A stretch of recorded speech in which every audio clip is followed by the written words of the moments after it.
pode se sentar, fica à vontade. Deus é maravilhoso, Deus é bom.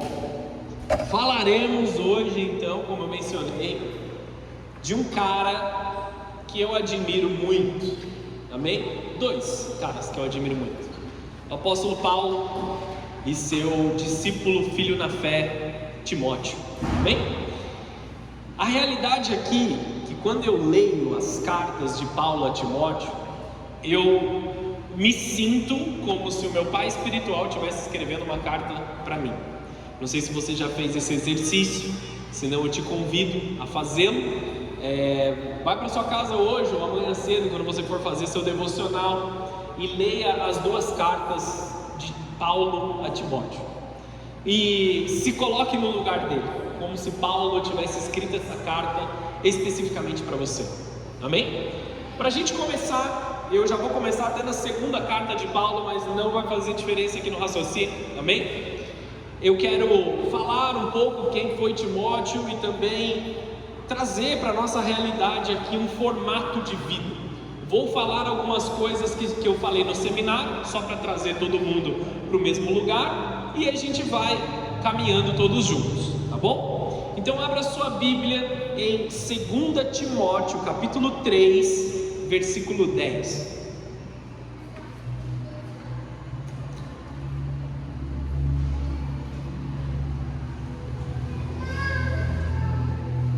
Segunda Timóteo 3:10. A gente vai ler até o 17, o final desse capítulo. Vamos lá. O texto diz assim: mas você sabe muito bem o que eu ensino, como vivo e qual é o meu propósito de vida. Paulo está falando aqui. Conhece a minha fé, a minha paciência, meu amor e a minha perseverança. Sabe quanta perseguição e quanto sofrimento suportei, e o que me aconteceu em Antioquia, Icônio e em Listra. O Senhor, porém, me livrou de tudo isso. Vou só explicar aqui essa questão. Esta carta, a segunda carta de Paulo a Timóteo, ela é conhecida como o Testamento de Paulo, a última carta que ele escreveu. Elas estão fora da ordem aqui de escrita de Paulo, mas essa foi a última carta que Paulo escreveu, não para Timóteo, mas a última carta como todo. Ela fala de algumas coisas, como combati o bom combate, guardei a fé, estou aqui me entregando como uma oferta de libação, estou me derramando no altar do Senhor. Ele já terminou ali a caminhada de fé, ele já havia feito muito. Ele já havia feito 3 longas viagens missionárias, ele já havia aberto igreja, ele já havia ministrado, ele já havia ensinado os coríntios, ele já havia ensinado os efésios, ele já havia ensinado a igreja na Galácia, os Gálatas. E agora ele está escrevendo aqui, fechando as coisas, fechando o raciocínio. E inclusive, enquanto ele estava escrevendo, ele estava em uma prisão. Paulo por muito tempo ficou numa prisão domiciliar, mas aqui historiadores entendem, não é 100% certeza, mas é aceito pela maior parte dos historiadores, que ele já estava em uma masmorra a ponto de ser decapitado. Foi essa forma que Paulo morreu. Amém? Ele está falando assim: você sabe das perseguições, você sabe de tudo que eu passei, você já está ciente da situação. Amém? Vamos continuar aqui. Sim, e todos que desejam ter uma vida de devoção em Cristo Jesus sofrerão perseguições. É difícil para você ser cristão nesse mundo? Então você está certo. Se está fácil, você está errado. Essa é a realidade. Já não é muito fácil ser cristão, as coisas vêm de mão beijada, é tudo muito fácil, não tem guerra, não tem luta. Você está fazendo do jeito errado. Amém? Cristão passa por provas, cristão passa por lutas, nós passamos por dificuldade, passamos por perseguições, passamos por problemas. Amém? Essa é uma realidade, tá bom? Não se assuste quando as perseguições aparecerem, principalmente pelo nome de Cristo. Versículo 13. Mas os perversos E os impostores irão de mal a pior, enganarão a outros e eles próprios serão enganados. É uma enganação ali de um lado para o outro, um puxa o tapete do outro, um briga com o outro, um quer levar vantagem em cima do outro. É uma bagunça. Perversos, impostores. 14. Você, porém, e essa é a parte aqui que a gente entra no mais profundo. Vou falar mais aqui. Paulo, ele dá aquela escovada nos falsos profetas, nos impostores, nos enganadores. Ele dá uma escovada geral na forma de viver do mundo. Fala assim, esses caras não tem nada com Deus, eles estão fazendo mal. Mas você, porém, não vai viver do jeito deles. Você sabe melhor, você aprendeu melhor, você foi ensinado de uma forma diferente. Talvez você já esteve agindo como essas pessoas, mas agora você não está na posição dessas pessoas. Estão entendendo aqui o que Paulo está falando? Essas duas pequenas palavras dariam pregações e pregações e pregações. Você, porém, o seu formato de vida tem que ser diferente. O meu formato de vida tem que ser diferente. No meio da multidão, todo mundo faz. Eu, porém, me posiciono diferente. Você, porém, estava todo mundo bebendo lá na mesa. Você, porém, vai se posicionar de um jeito diferente, de acordo com aquilo que você quer conquistar, de acordo aonde você quer chegar.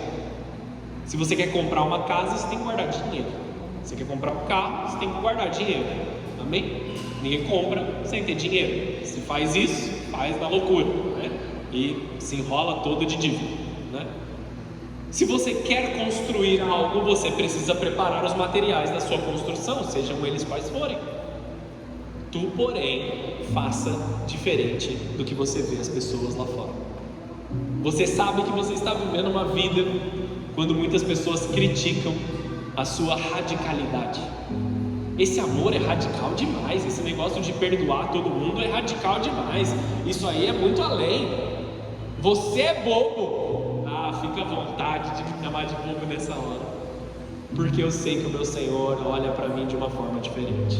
Estão entendendo aqui? Eu vou ler o texto que eu tenho que orar, que eu não orei ainda. Você, porém, deve permanecer fiel àquilo que lhe foi ensinado. Sabe que é a verdade, pois conhece aqueles de quem aprendeu. Desde a infância lhe foram ensinadas as sagradas escrituras, que lhe deram sabedoria para receber a salvação, que vem pela fé em Cristo Jesus. Toda a Escritura é inspirada por Deus e útil para nos ensinar o que é verdadeiro e para nos fazer perceber o que não está em ordem em nossa vida. Ela nos corrige quando erramos e nos ensina a fazer o que é certo. Deus a usa para preparar e capacitar o seu povo para toda boa obra. Amém? Feche os teus olhos, abaixa a sua cabeça. Senhor Jesus, nesse ano que nós temos clamado e te pedido tão intensamente para que o Senhor nos corrija, para que o Senhor nos ministre, nós queremos que esse versículo 17 principalmente, mas toda essa palavra seja uma realidade sobre nós. Que o Senhor nos prepare para as boas obras, que o Senhor nos prepare para obras agradáveis à Tua presença, que o Senhor nos prepare para que os frutos que saem de dentro de nós sejam frutos doces, sejam frutos que alimentam, sejam frutos que trazem nutrientes, Senhor, que nós possamos dar continuidade no Teu Evangelho no dia a dia, que nós possamos demonstrar o cristianismo verdadeiro no dia a dia, na verdade, nas orações, na busca da Tua presença. Fala conosco, prepara e capacita o Teu povo para que sejamos bons obreiros e filhos do Senhor e servos do Senhor, em nome de Jesus, amém e amém. Graças a Deus, amém. O Evangelho, ele tem algumas etapas em nós, e a gente já vai entrar um pouco mais em detalhes em Timóteo aqui, tá? O Evangelho, ele tem várias etapas e vários momentos na nossa vida. Quando nós conhecemos o Evangelho pela primeira vez, nós estamos no meio da multidão. Não é errado você ser encontrado Jesus no meio da multidão. O problema é permanecer no meio da multidão. Amém? Você vai sair de dentro desse lugar. Você vai chegar na casa do Senhor, você vai ser apacentado, você vai ser cuidado, você vai receber palavras, você vai receber ensino. E aí você se torna um membro, né? Para algumas pessoas essa linha, ela é um pouco muito fina, as pessoas não percebem. O que é um membro? É uma pessoa que regularmente está na casa do Senhor. Amém? Uma pessoa que deseja estar na casa do Senhor, que faz dessa igreja a sua igreja, que se submete à palavra, que se submete ao ensino, não ao pastor, mas ao ensino da palavra, se submete a Cristo. Amém? Beleza?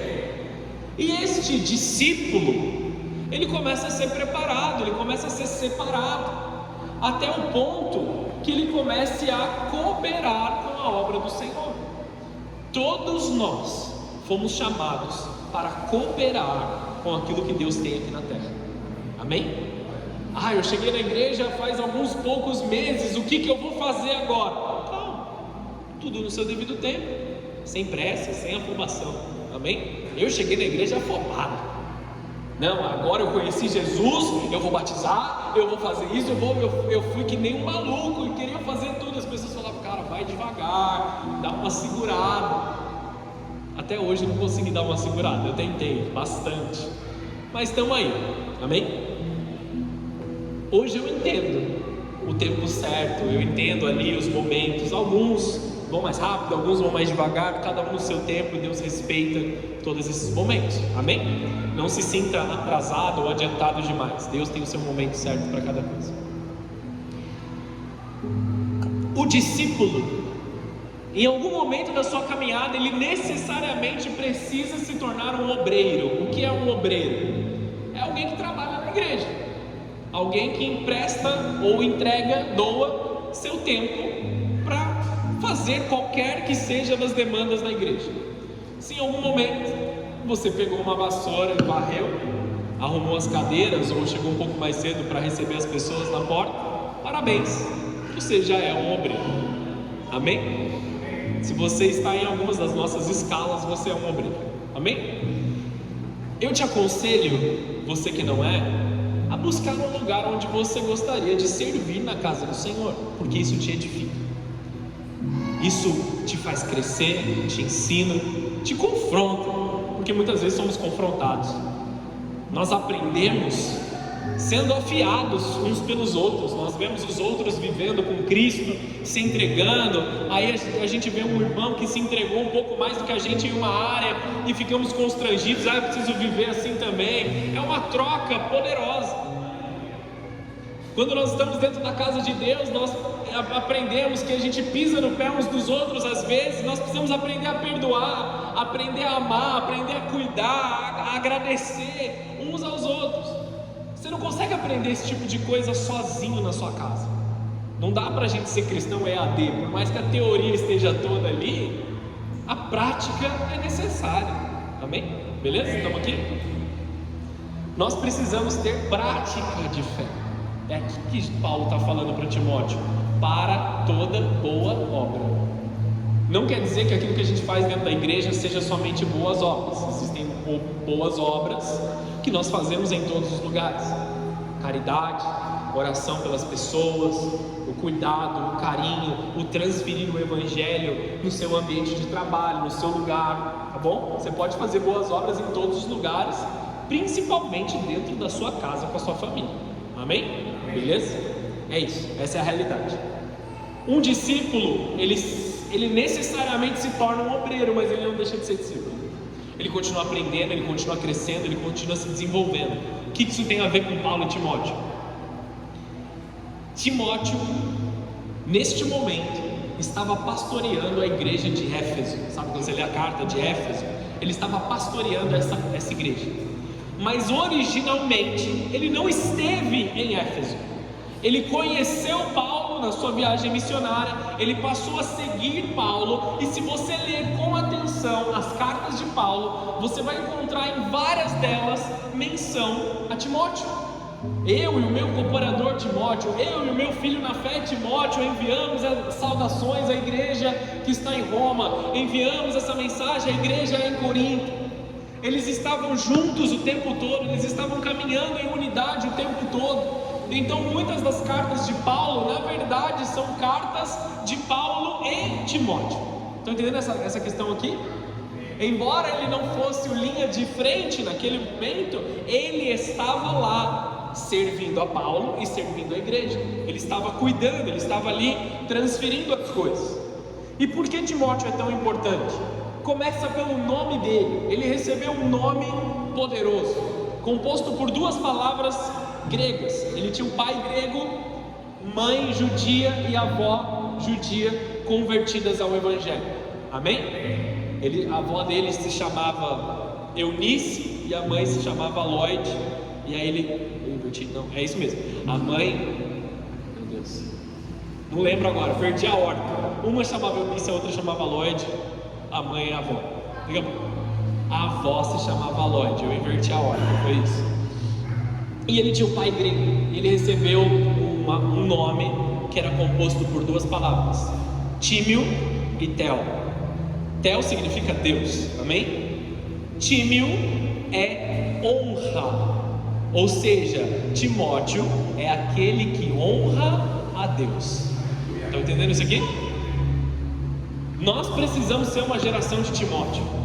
A nossa forma de viver, a nossa forma de pensar, a nossa forma de caminhar precisa honrar a Deus, precisa glorificar a Deus. Cristo fala muito isso no Evangelho de João, que o filho faz aquilo que vê o pai fazendo, e toda obra que o filho faz honra o pai. Essa é a forma. A minha vida precisa honrar e glorificar a Deus, que as pessoas vejam Deus através dos meus frutos. Pelos frutos nós conhecemos as pessoas. Não foi isso que a gente ministrou e conversou ali no Sermão do Monte? Que nós somos conhecidos pelos frutos. Se somos árvores ruins, os frutos são ruins, eles são mal cheirosos, eles são podres ali, eles não servem para alimentar. Mas se são frutos bons, eles alimentam, eles ensinam, eles cuidam, eles nutrem. Observemos as pessoas, para que nós possamos entender se são pessoas ali segundo a vontade de Deus, ou são pessoas que estão caindo. Dificilmente nós conheceremos as pessoas na primeira conversa. Você precisa conhecer um pouco mais, falar um pouco mais, a não ser que Deus te dê uma revelação e te traga uma ministração assim: ó, cuidado com esse cara, ou pode confiar nessa pessoa, que Deus faz às vezes. Mas nós precisamos observar, nós precisamos passar tempo e entender. A chave de Timóteo é que ele honrou a Deus desde a sua infância. Ele recebeu a palavra de Deus desde a infância e permaneceu fiel. Por que isso é importante? Porque infelizmente muitos de nós recebemos a palavra em algum momento da nossa vida, mas infelizmente, rapidamente, aves de rapina vêm e roubam essas sementes. Então eu vejo pessoas que foram com muita intensidade na sua caminhada de fé, no primeiro, segundo, terceiro ano, aí de caminhada com Deus, aí se frustraram com alguma coisa, alguém pisou no calo dele, alguma coisa foi, uma palavra não foi muito bem dita, ou talvez ele não concordou com a pregação do Evangelho em algum momento, a dureza vem no coração, o esfriamento vem, as paixões do mundo chamam muito mais atenção do que o amor de Deus, e ele se perde. A realidade desse Timóteo é que ele desde criança ouviu uma palavra, e ele foi fiel até o fim, caminhando. Parênteses dentro do parênteses. A igreja de Éfeso, especificamente, não era uma igreja fácil de ser pastoreada. Se você lê Atos com bastante calma, você vê Paulo enfrentando uma deusa mãe, né? Uma rainha dos céus ali, Diana dos Efésios, enfrentando um templo de adoração, e a forma com que eles adoravam eram com cultos com conotação sexual. tá bom? Eles tinham prostitutas cultuais nessa cidade.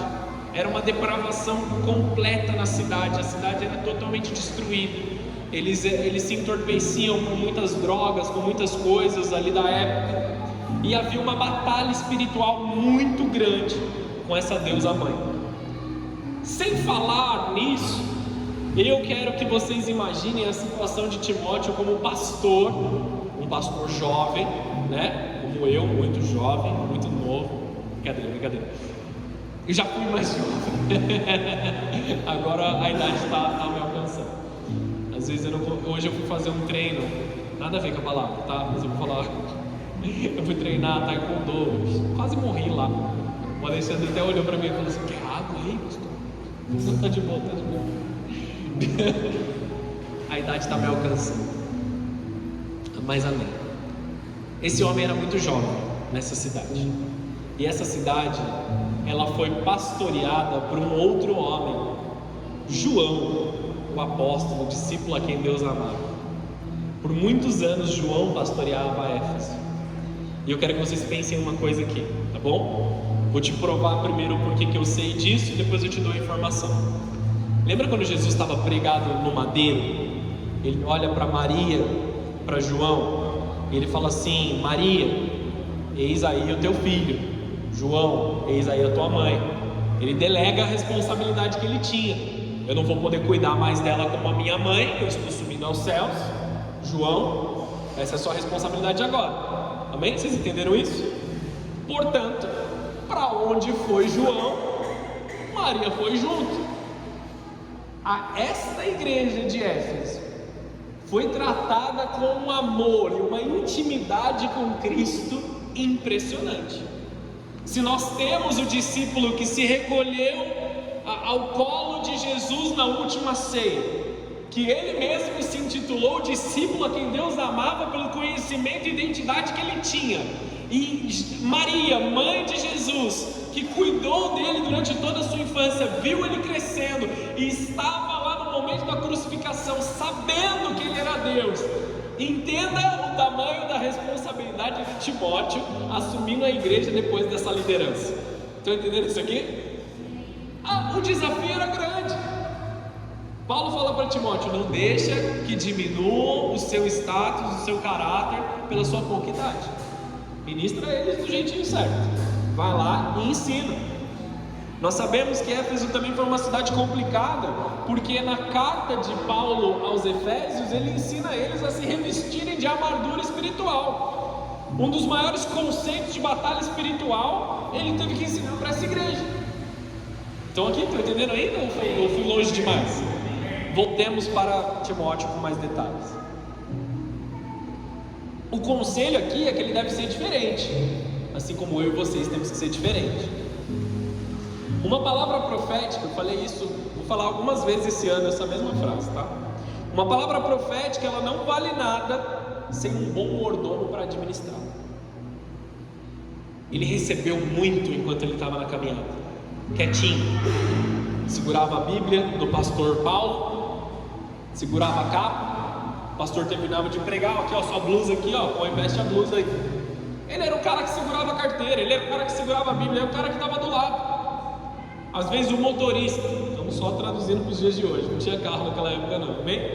Às vezes ele era um motorista, às vezes ele que levava Paulo para pregar, às vezes ele era o cara que entregava a carta, às vezes Paulo pedia para ele escrever um negócio, ele escrevia e mandava a mensagem, mandava um e-mail, amém? Estão aqui? Estão entendendo? Ele era o cara, o coadjuvante da história, só que ele foi fiel no ensino, ele sentou na cadeira do aluno. E Paulo não encontrou ninguém melhor do que Timóteo ali. Você vê o carinho que ele teve por Timóteo para enviá-lo e mantê-lo lá. Você é um cara preparado, porque você esteve comigo. Lembra-te das coisas que eu fiz.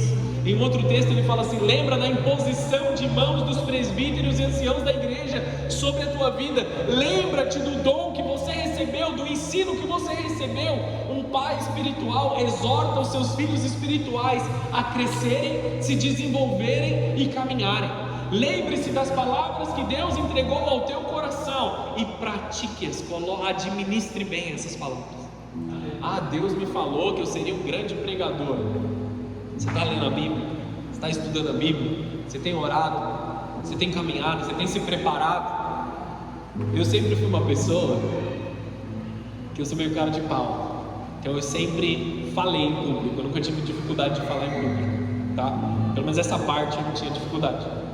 Mas a primeira vez que eu fui pregar, amados, o joelho não parava, eu tremia, eu estava todo torto, não sabia o que falava, atropelava as palavras.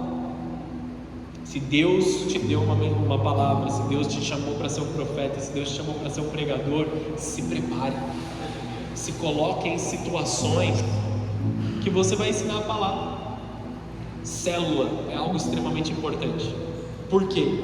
Timóteo vivia numa célula constante com Paulo. Hoje em dia o formato de vida é diferente, mas ele estava em todos os momentos de mesa. Como que Paulo vai ministrar, como que Paulo vai falar, como que ele vai se manifestar, ele estava em todos os momentos, ele estava em todas as situações. Amém? Estão entendendo aqui? O discípulo que honra a Deus. Basicamente, esse é o título que a gente pode dar para Timóteo, um obreiro aprovado, o discípulo que honra a Deus.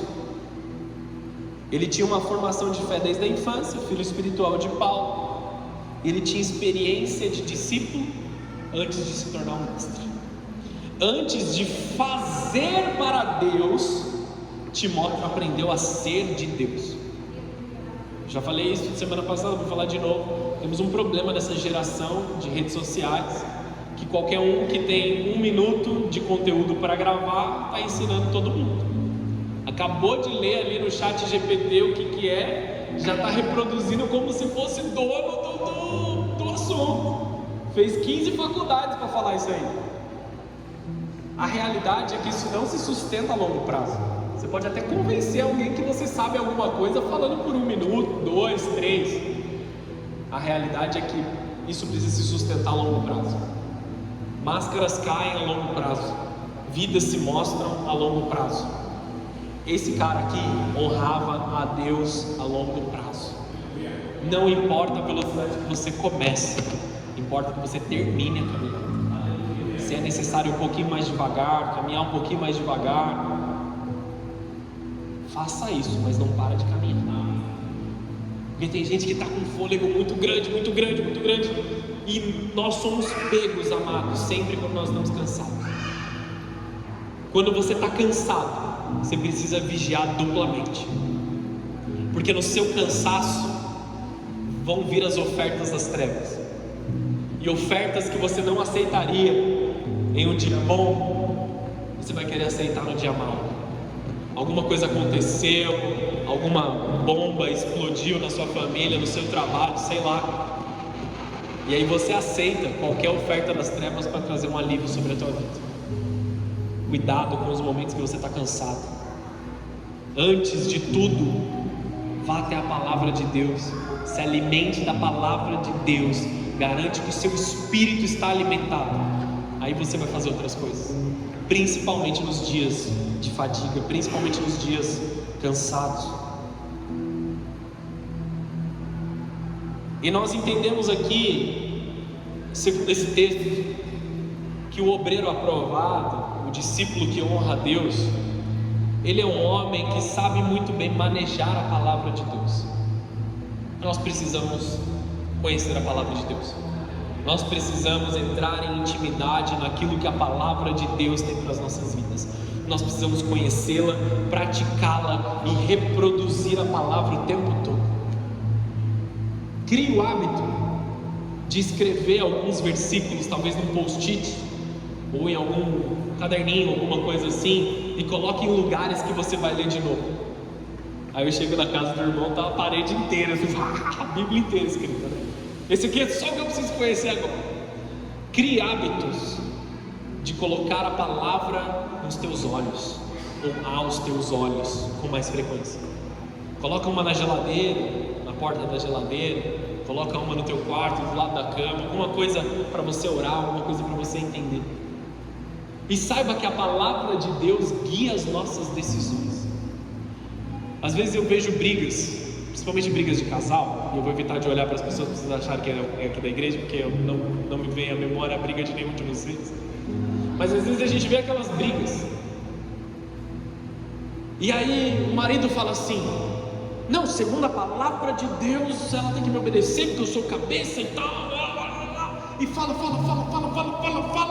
só que a palavra de Deus ali, ela não está por completo, é uma revelação parcial, uma parte do texto, que somente beneficia e concorda com o argumento que o cara tem. Aí a esposa, diante da mesma Bíblia, pega um outro texto qualquer, separado. Não, mas é assim, ele tem que fazer isso, porque esse texto específico beneficia ela. A pergunta é: cadê o resto da Bíblia? Cadê o versículo que nos ensina a perdoar? Cadê o versículo que nos ensina a amar? Cadê o versículo que nos ensina a nos entregar uns pelos outros? Cadê o resto? E aí, eu vou confessar, vou contar aqui. Isso foi, e aí é verdade, não estou mentindo, não foi nessa igreja, foi na outra igreja que eu pastoreei, tá? Tinha um casal, é verdade, tinha um casal que estava brigando muito assim nos dias. Aí eles sentaram comigo: pastor, quem está certo? E aí é uma sinuca de bico daquelas enorme. A revelação dos céus veio sobre mim, eu falei: os dois estão errados. Se vocês brigaram, vocês estão errados. Isso me deu uma revelação maravilhosa. Porque se tem briga, estão os dois errados. Se tem discussão, se levantaram a voz dentro de casa, se desentenderam, você já saiu do que a palavra de Deus te ensina. Amém ou não? Se brigou, está todo mundo errado. Quem está certo nessa briga? Ninguém. A palavra de Deus ensina de novo: amor, misericórdia, perdão. Essa é a realidade. A Bíblia, ela tem que servir para ferir o coração de quem olha para ela, não do meu próximo.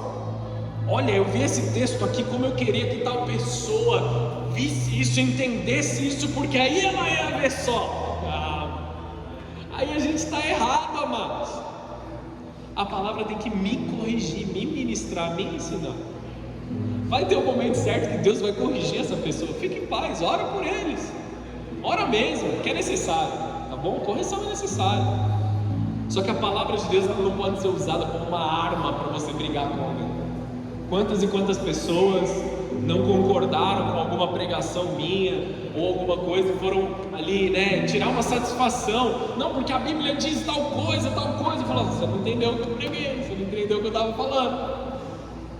Por que te incomoda tanto isso? Será que não tem um problema dentro de você a fim dessa verdade ter te incomodado tanto? Aquilo que te ofende revela quem você é. Se alguém passar na rua e falar assim: você é um mentiroso, eu vou olhar para o carro, nem conheço, tá bom, vou seguir minha vida, eu não sou mentiroso. Eu minto às vezes, então eu preciso ser tratado. Todos nós mentimos, amém? Se eu falar eu não minto, eu estou errando, amém? Existem momentos que a gente precisa se policiar muito para a gente entrar nesse momento, beleza? Não estou querendo dizer que eu sou extremamente santo, só que não é algo que vai me afetar. Nem conheço esse cara. Só que aí alguém do nada passa para você e fala assim: você é um mentiroso. Aí você fica transtornado. Aquilo que te ofende revela aquilo que está dentro de você. É só um exemplo, amém? Aquilo que ofende o teu coração é algo que você precisa ser tratado. Nós precisamos manejar corretamente a palavra de Deus. Ela é uma espada que corta o nosso coração, separa o que é bom do que é ruim, tira toda a sujeira, tira todas as coisas. Então, diante da Bíblia, eu sei que vocês fazem isso, tá bom? Diante da Bíblia, diante da palavra, abre ela e fala assim: Deus, eu quero aprender mais alguma coisa, eu quero ser ensinado, eu quero ser corrigido, eu quero ser ministrado. Fala comigo algo que eu não sei. Essa tem que ser a nossa oração antes de ler a Bíblia. Não distorce as Escrituras. E aí eu quero te desafiar agora. Você precisa ser crente mesmo.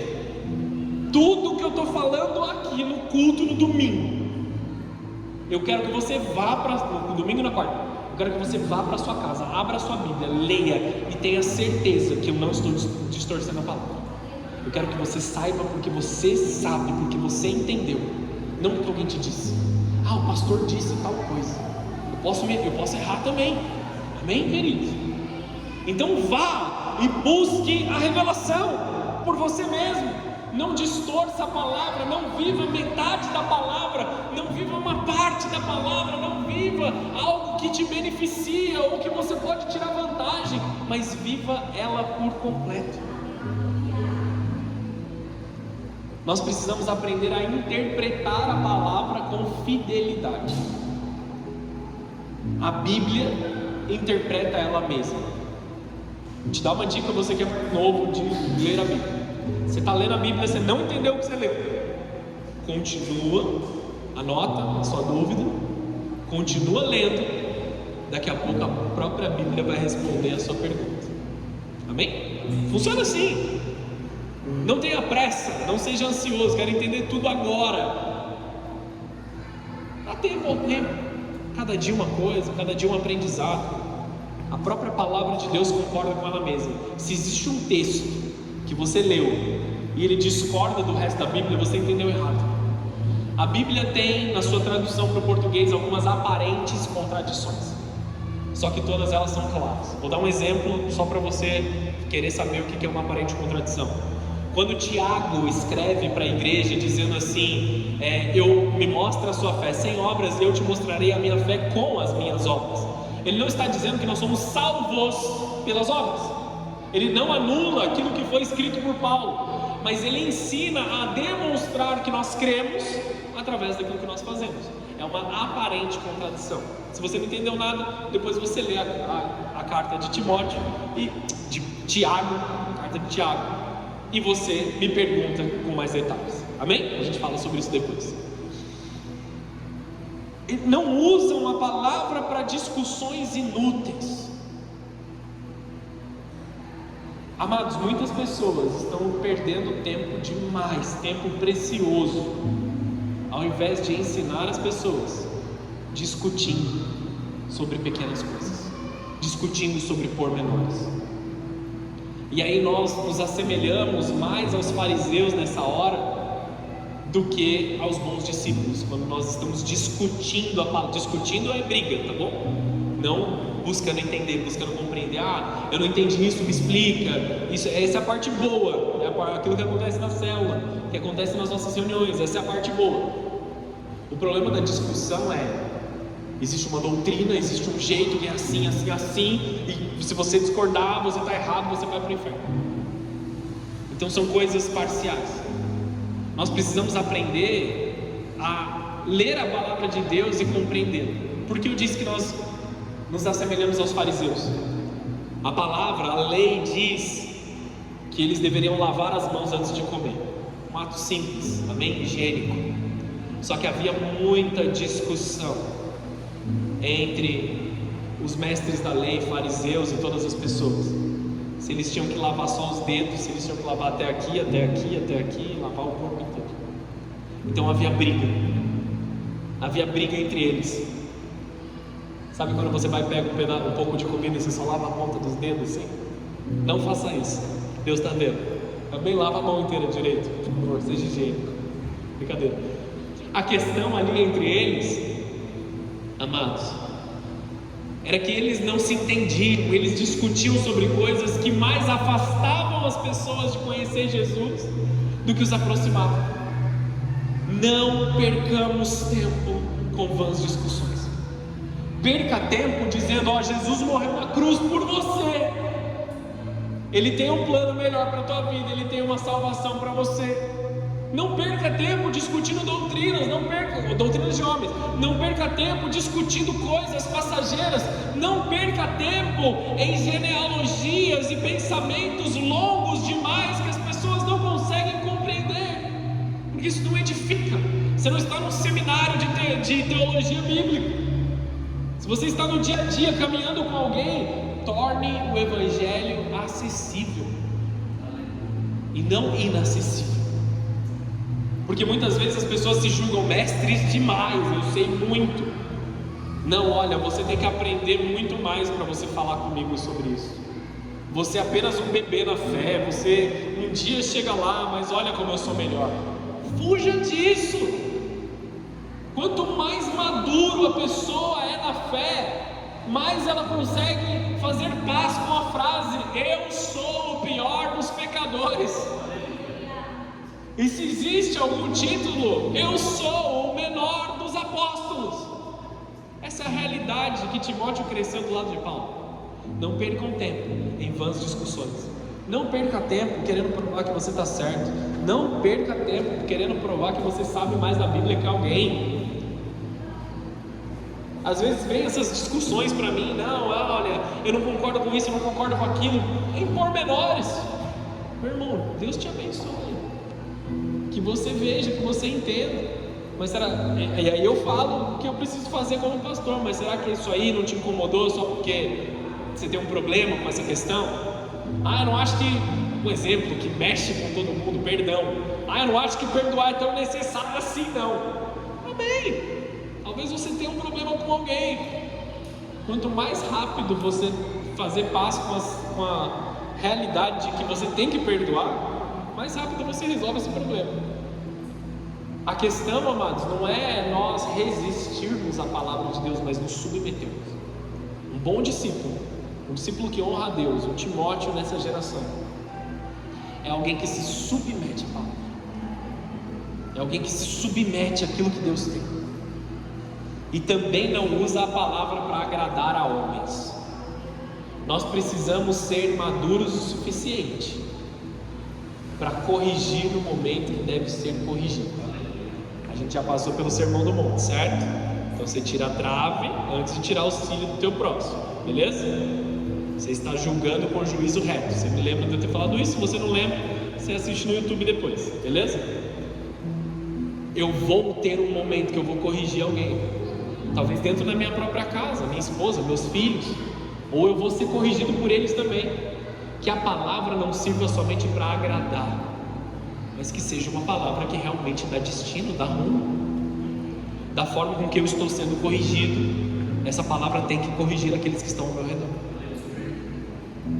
Não faz sentido se eu vejo, por exemplo, um exemplo maluco, um irmão que enche a cara todo dia, que está se arrebentando em álcool todo dia, e eu simplesmente não falar nada. Eu preciso trazer a revelação no momento certo, amém? Não adianta ficar martelando na cabeça do cara lá também, que não vai chegar em lugar nenhum. Mas no momento certo, na oportunidade que você tiver, diga a palavra de Deus, a verdade de Deus que liberta, que transforma. E uma coisa, amados, que nós precisamos entender: o chamado, ele é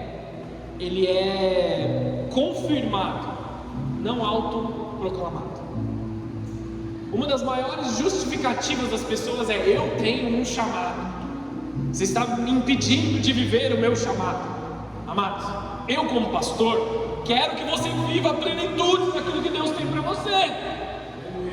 Só que muitas vezes o meu chamado, aquilo que eu tenho, é muito mais idolatria a você mesmo do que algo que Deus pediu para que você faça.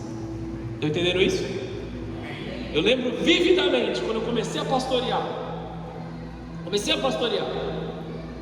E aí eu pedi para um irmão, encarecidamente: irmão, você pode varrer aqui o templo e colocar as cadeiras no lugar para o culto? Pastor, eu ainda não posso servir na casa do Senhor, porque eu não sei qual é o meu chamado, se ele é de mestre, de apóstolo, de não sei o quê. Eu falei: quem que te disse isso?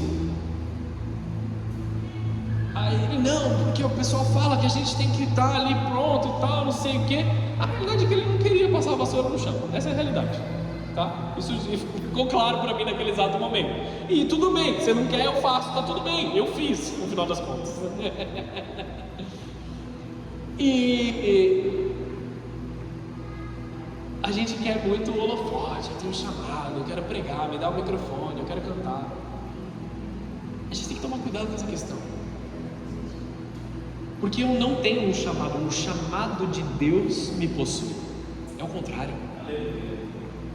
Não sou, eu tenho um chamado pastoral. Não, o chamado pastoral me possui.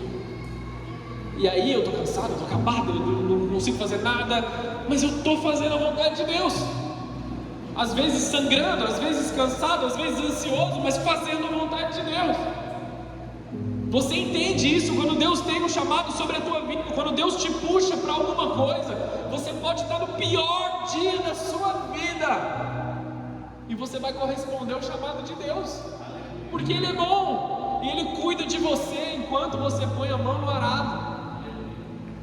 E aí você nunca vai descobrir se você é um apóstolo, se você é um mestre, se você é um evangelista, se você não passar pelo serviço comum e corriqueiro.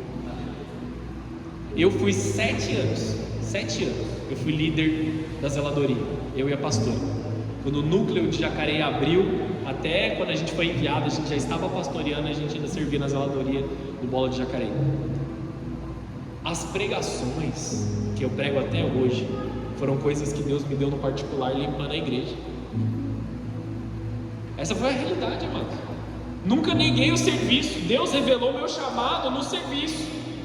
E por que eu estou falando de limpar fisicamente? Porque é o que as pessoas menos querem. Essa é a realidade.